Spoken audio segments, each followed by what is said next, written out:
Hello po mga kababayan, kamusta po kayong lahat? And once again, welcome back to another episode of Simply Talkies Vlog. So ang pag-usapan natin mga kababayan balikan po natin itong impeachment na hinihiain o piniprepare po ng mga ilang progressive group para po sa inyong Vice President Sara Pusit Tamilmil Duterte.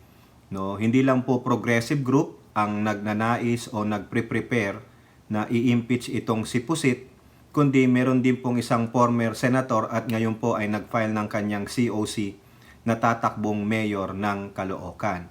Yan po ay walang iba kundi si former Senator Antonio Trillanes Deport na siya pong mortal na kaaway ng mga Duterte. Kasi po mukhang naiinip na dito si Trillanes, no?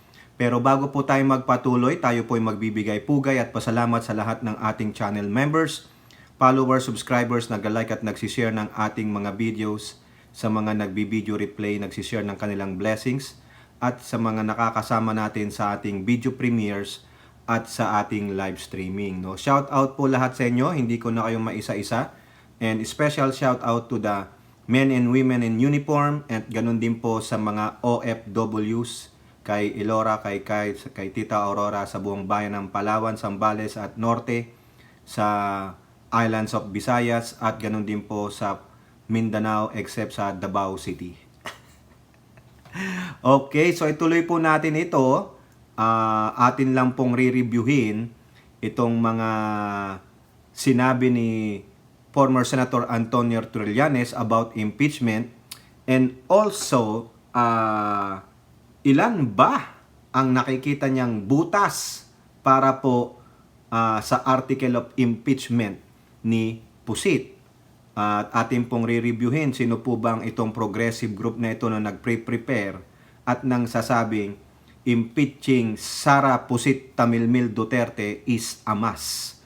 Okay, at ano naman po ang mangyayari kung sakasakaling matuloy ang impeachment? Ano po ang proseso niyan at ano ang next na process? Paano po, sino po, paano yung papalitan yung inyong Pusit na Vice Presidente? Okay, so eto po, unahin lang natin itong isang post ni Christian Isguera sa kanyang FB page, isang quote card na kung saan ito po ang sinabi ni Antonio Trillanes noong September 11 pa ito, almost magwa 1 month na.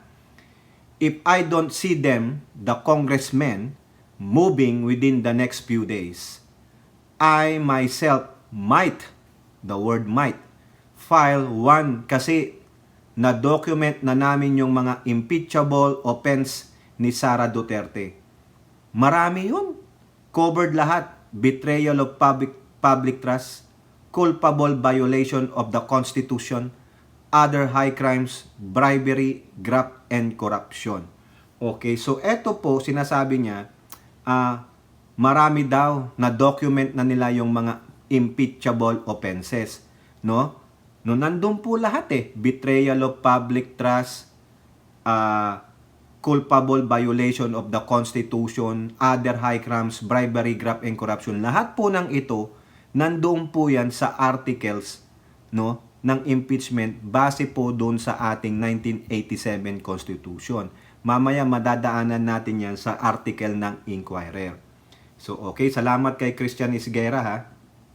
Now, ituloy natin itong sinasabi niyang article of impeachment that they have documented. Diyan po sa balita ng Press 1 noong September 13, 2 days after na ma-interview siya ni Christian Isguera. Ang sabi po dito, Trillanes, 22 articles of impeachment versus Sara Duterte documented. So 22 pala na mga nakita nila na pasok doon sa mga line items for articles of impeachment, no? Tulad po ng nasabi dito, sabi betrayal of public trust, culpable violation of the Constitution, other high crimes, bribery, and graft and corruption. Kumbaga, ilan ito? 1, 2, 3, 4, 5. Di ba? O 4 na pasok sa banga yung 22 articles, no? Former Senator Antonio Trillanes on September 11 had documented 22 possible articles of impeachment against Duterte. Trillanes said all 22 articles covered the grounds for impeachment according to the 1987 Constitution, namely, yung kanina nga binanggit natin, Duterte is unfit to hold public office, the former senator said. When she was a mayor, she abused power. Now that she's the vice president, she is abusing power. So abuse of power ito, mga kababayan. Trillanes questioned the billions in intelligence funds that went to the OBP and the DepEd, which Duterte led from June 2022 to June 2024, as well as intelligence and peace and order fund that went to Davao when she was mayor from 2010 to 2022. O, di ba rin yun? 7 years. Grabe. Ang matindi, yung confidential fund niya ng 2016 to 2022, pinakita natin yan, no? Yung mga budget niya na yung from 2019 to 2022, consistent na 460 million pesos every year for the span of that 4 years. Pero sa 2016, 100 million something. 2017, naging 200 million. Noong 2018, dinoble niya, nakuha niya ng 100% yung dalawang previous 2 years niya. So sa lahat ng 2016 to 2022, ang confidential funds niya ay umagot po ng staggering 2.6 billion pesos. Na-i-vlog po natin ito no? O yan no, tama tayo. Hindi ko pa nabasa to 2.6 nga. Base sa COA. In 2023, the COA questioned the Vice President's spending of a huge chunk of 125 million in confidential funds released in late 2022 and said to have been spent in just 11 days. But Trillanes said the biggest case against Duterte involves 2 checks from Michael Yang, a former economic advisor of her father, si Rodrigo Duterte, who had been linked to drugs and Philippine overseas gaming operation. He said Duterte must not become president because of the numerous issues linked to her. May topak Tapos bibigyan mo ng power ng presidency later on. Correct. May topak.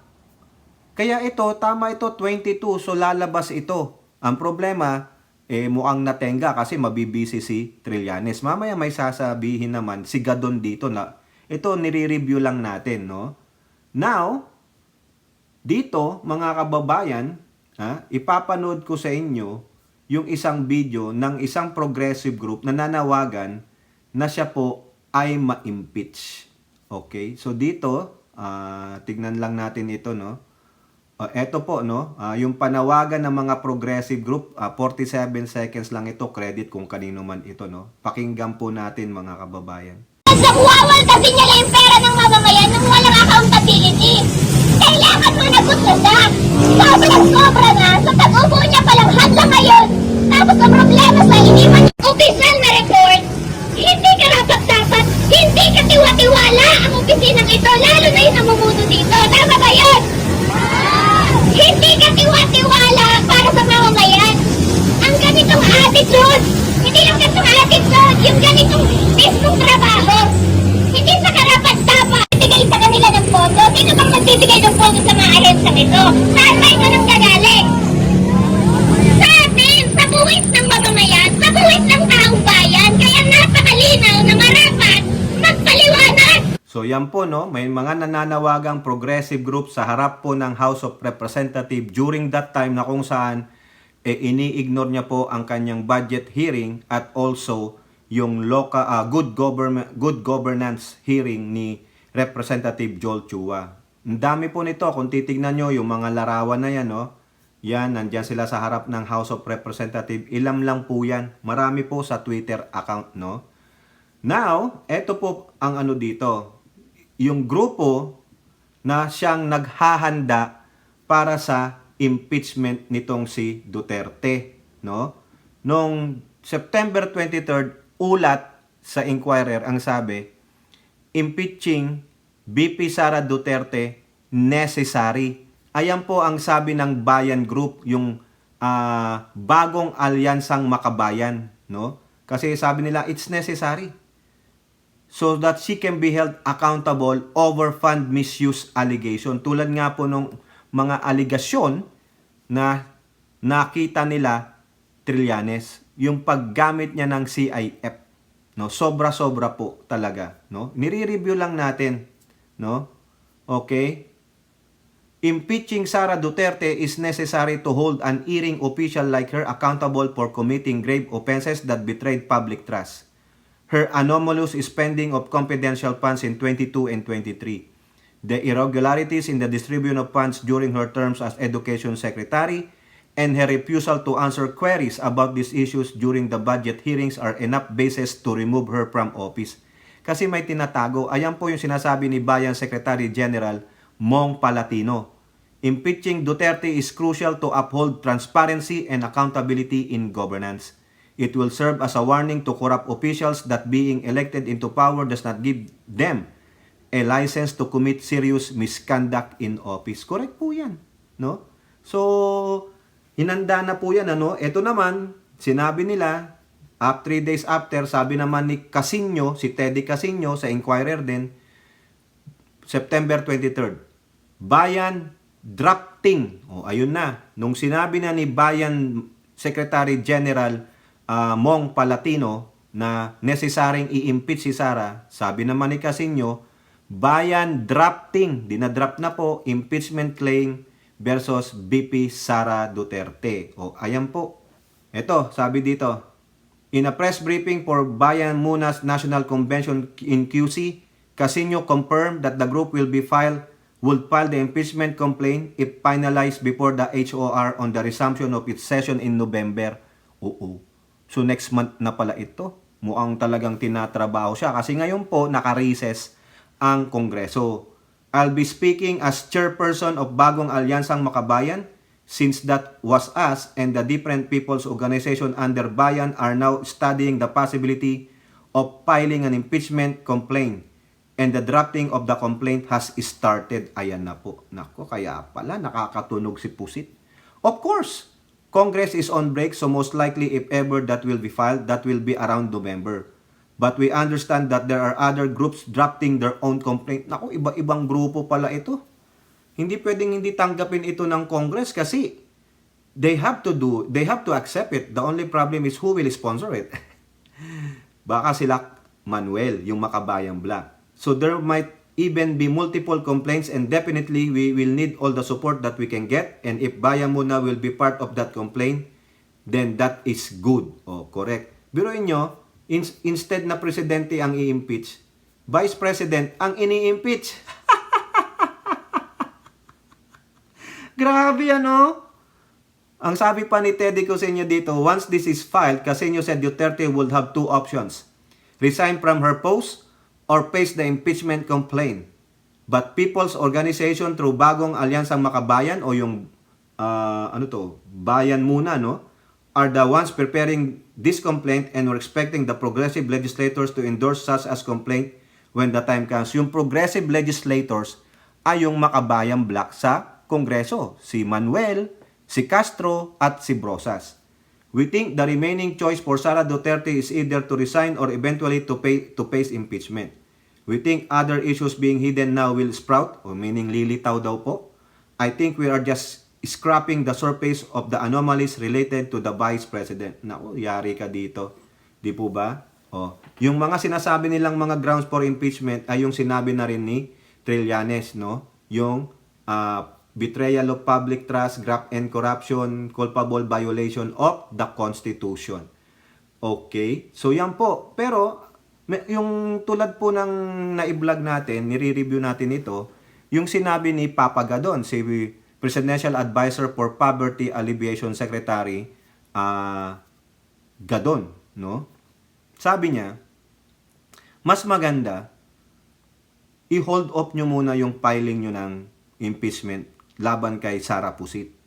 Kasi po, abala po ang mga mambabatas, lalo ng mga re-electionist, busy po yan sa kanilang campaign period. Ang gawin ninyo, ipasa nyo na lang yan sa new Congress. Once na ma-settle down, maiproklama na ang mga nanalo, there will be a new Congress. Kasi bagong mga legislators ang papasok. Di po ba? So sabi niya, at least papano bago na ang mga players. Malay nyo, correct naman si Papa Gadong kasi aside from that, baka mawala na rin o kokonti, mabibilang mo na lang sa daliri ng iyong mga kamay ang mga sosuporta kay Pusit. 'Di ba? Lalong-lalo na sa Senado. O, 'di ba? Kaya kayo, bumoto kayo, magsuri kayo, maigi. Wag lang yung basta na impluwensyahan, wala na. Ginapang na kayo, wala na. Boto mo na ito. Okay? Now, let's go back to the reality, the latest one. Just in case those things happen, may nag-file na ng impeachment. May yung Makabayan Black, kasi sabi nila sabi ng bayan muna, nila Casino, the progressive group, legislators, should i-take up yun. Sila ang kukuha at kukuha yan, wala nang iba. O otherwise, yung mga iba pang mga kakampi ng progressive group na mga legislators. Okay? Punta tayo dito sa isang article ng Enquirer.net para po maliwanagan tayo. October 3rd ito, 2024. Latest ito nila. Kumbaga, ini-explain nila what will happen when the BP is impeached. Ano ang mangyayari? Ano yung tamang proseso? At ano yung next move? Pag sakaling na-impeach nila na siya, sino ang pwedeng papalit sa kanya? Para po, kasi yung iba po sa atin na lilito, naliligaw. Na sabi nila, base sa hierarchy ng ating mga executive, base sa 1987 Constitution. Mukhang hindi po nila nabasa yung isang article sa ating Constitution. Ano ang mangyayari kung ang BP ay na-impeach? Di po ba? Or di kaya, talagang yung na-impeach yung yung presidente. Sino ang parang yung tulad kay Gloria? O di po ba? Ito mababasa natin dito. Okay? So yun po yung article, explainer what happens when the BP is impeached. Okay, so nasabi na natin itong mga nandito sa unahan nito. Ito na lang puntahan natin. Saan ba yun? Ito po, tingnan nyo po yung larawan na yan. Ha? Ano po ba yung proseso na paano siya i-impeach? May magpapile ng complaint? Okay. So sino yun? Whether si Trillanes o yung mga progressive groups o magsabay-sabay na sila. No? Any House member or citizen can file an impeachment. So therefore, dito, walang House member Walang maglakas ng loob. Di ang citizen. O sino yung mga citizen? Whether Trillanes or the progressive groups. May marami sila, sabi ni Casino Di ba? Next, House Committee on Justice. Kailangan may mag-take up na House member. May tatanggap ng complaint, parang may mag-i-sponsor. Ano ang sabi ni Casino? The progressive legislator should take this one up. Kailangan sila. Pupunta sila ngayon ng House Committee on Justice. Ha? Anong sabi diyan sa Committee on Justice? Nandito po yan. Ini-explain po yan, mga kababayan. Ha? Once filed, the complaint is referred to the House Committee on Justice. This committee assesses whether the complaint is valid.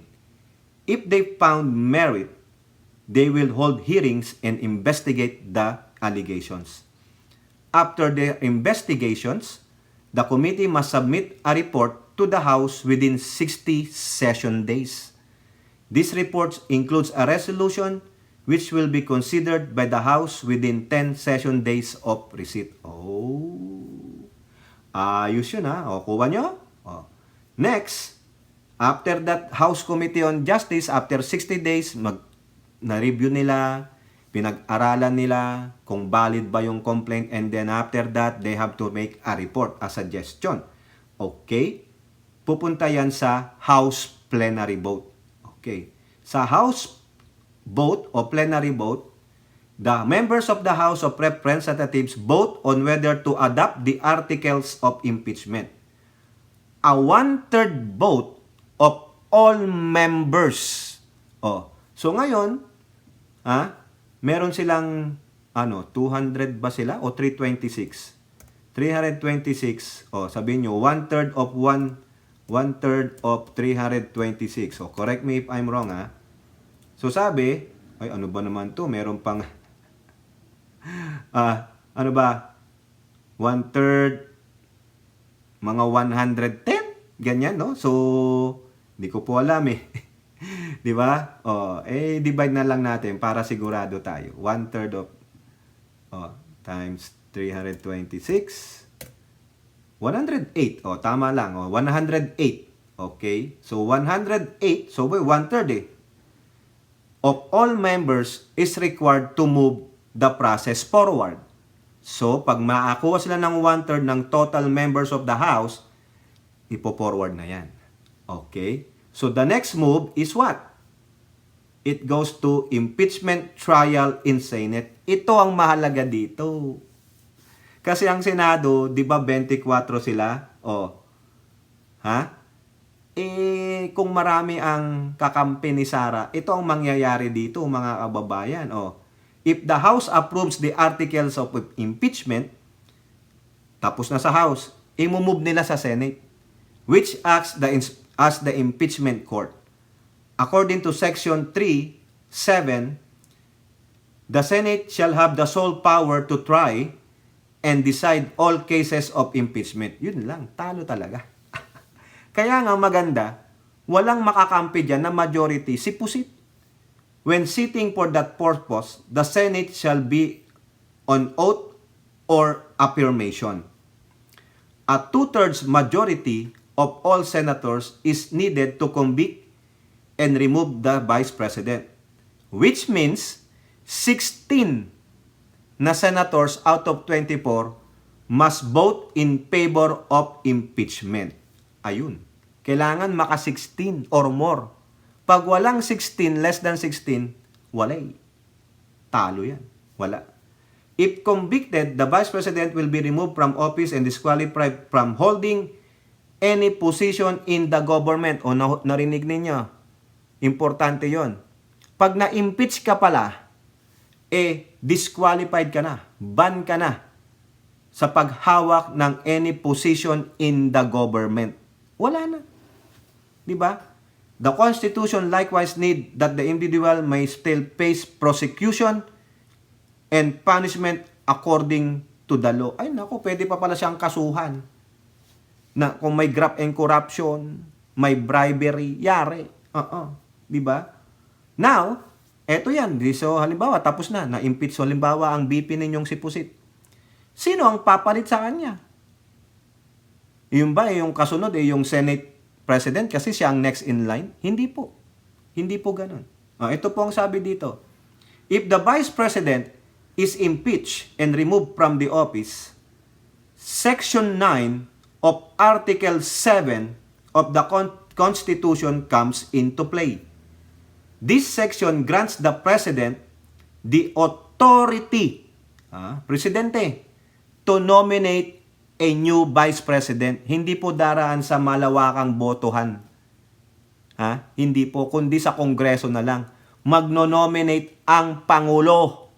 Mamimili siya sa mga legislators kung sino ang gusto niya, who must then receive confirmation from both the House of Representatives and the House. Whenever there is a vacancy in the office of the Vice President during the term for which he was elected, the President shall nominate a Vice President from among the members of the Senate and the House of Representatives who shall assume office upon confirmation by a majority vote of all the members of House and House of the Congress, voting separately. Yun. So magbobotohan ang lower house, magboboto ang senator. Ayan. Base po yan sa 1987 Constitution. Ayan. Ayan po, tignan ninyo. Yung parang presentation. Okay? Now, yan po ay yung tulad nangyari kay Gloria. 'Di ba na-impeach si Estrada, so ang pumalit si Gloria, wala siyang Vice President. Kumbaga, siya ang Vice President wala na, vacant na yung position niya, kaya nag-nominate siya. Ang tanong dito, paano niya napili si Chupisto Ginggona na maging VP niya? Ano ang sabi ni Arroyo diyan? No? Ito po kasi yung sinabi daw ni Chupisto Ginggona that na-move kumbaga napili siya ni Arroyo. In a televised address, Arroyo explained her decision to choose Gingona from a list of 6 candidates, highlighting his prominent role in the movement that led to Estrada's removal from office in January of that year. So therefore, sa sinabing ito ni Arroyo, kaya daw nagkaroon ng ouster kay Estrada, nagkaroon daw ng EDSA 2. Quote, ito daw yung sinabi nito. Let us not forget that it was his I accuse. Ayun yung sinabi ni Chupisto Gingona. Ha? Nung nag-speech si Gingona. I accuse. Kumbaga talagang siya, matapang niyang sinabi. Inaakusahan ko. Privileged speech that helped trigger that events that led to EDSA 2. Yun daw. Kaya niya pinili si Gingona. Kasi si Gingona, ang very powerful na nagsabing, I accuse doon sa speech niya. O, so, ibig sabihin talagang may paninindigan siguro si Chupisto Gingona. O, di po ba? Tama, mali. So, sino po ba ang mga nai-impeach? O, ayan. Who can be impeached? O, base po sa 1987 Constitution, just to remind you, the President, the Vice President, members of the Supreme Court, members of Constitutional Commission, such as the Commission on Election, and the Ombudsman. O, basta Constitutional Commission, kung sino pa sila, impeachable sila, like the Commission on Election. So, ano yung mga violations, no? Mga impeachable offense. O, nandito po, base sa Constitution natin. Culpable violation of the Constitution, a serious breach or disregard of the Constitution. Treason, ay nako, betraying the country, especially by aiding an enemy during war. Bribery, giving or receiving something of value in exchange for influencing a public official's action. Remember, si Yusek Gloria Mercado. O, di ba? Sa DepEd. Graft and corruption. O, saan yon papasok? Ano yon? Yung kanyang confidential funds. The misuse of public office for personal gain. Other high crimes, any serious criminal that harm the nation of government. Betrayal of public trust, a broader term that can include actions that severely damage the integrity of public office. Yung pagwawalang hiya niya sa kanyang opisina. Hindi siya nagtatrabaho. Gumagastos lang kung ano-ano. Di po ba? Ayun. Hindi niya mapaliwanag yung kanyang confidential fund. Hindi niya mapaliwanag kung paano niya ginastos yung ibang pondo sa kanyang opisina. O, di po ba? O, yun lang po, mga kababayan. Kayo, ang tanong sa inyo ngayon. Nararapat bang i-impeach ninyo ang inyong BP? O, di ba ang sabi ng Pangulo, we don't want to impeach her. Pero sa akin, it's about time. Ano naman ang sabi diyan ni Sara Purhit? O ayan, quote card na lang. Duterte, hindi kawalan sa akin ang posisyon ng BP. Hindi siya magre-resign, sabi niya. Oo, kaya ang tanging option na lang diyan is to impeach her. Pag na-impeach siya, she will no longer allowed, she will be disqualified or banned siya from holding any government office or position. Okay, so kayo po, ano pong inyong masasabi? Comment down below and don't forget to like and share. Hope to see you in the next videos. Bye-bye. God bless.